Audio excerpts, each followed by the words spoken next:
এতিয়াতো আমার খুবই ভাল লাগিছে আর এইটো আমার আমি আগতে নিশ্চিত আছিলো বিশেষকৈ মই আপোনালোকে নিশ্চয় জানো সংবাদ মাধ্যমত কৈছিল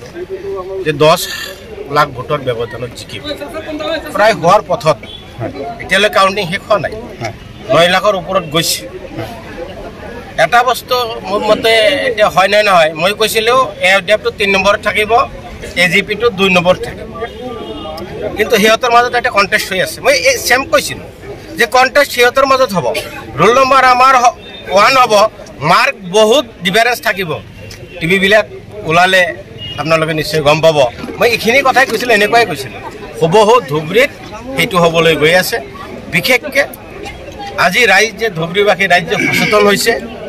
অন্ধবিশ্বাসৰ পৰা যে আঁতৰত আহিছে এই যে এটা নাটকবাজি আমাৰ হুজুৰৰ হেতু যে বুজি পাইছে তেও যে বিজেপিৰ এজেন্ট এইখিনি যে কথা বুজি পাইছে আৰু এই দলক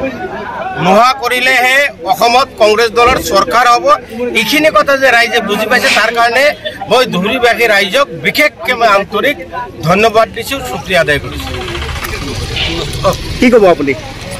এই কথাটো হ'ল যে আমি জিকিলোঁ আৰু যেটো আজি ঐতিহাসিক জিত বুলি ক'ব লাগিব কাৰণ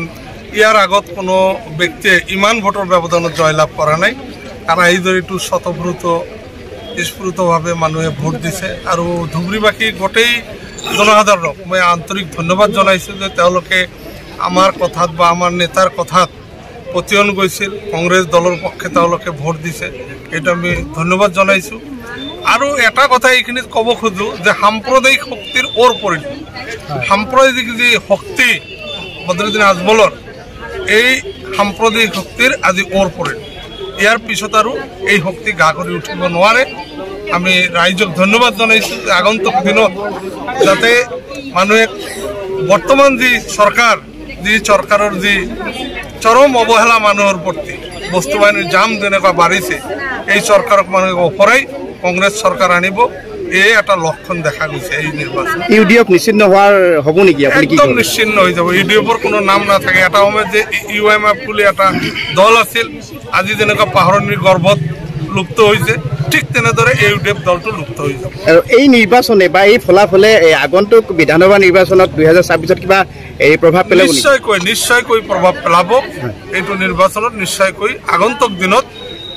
বিজেপি চৰকাৰক ওপৰাই ইয়াত কংগ্ৰেছ চৰকাৰ আহিব থেংক ইউ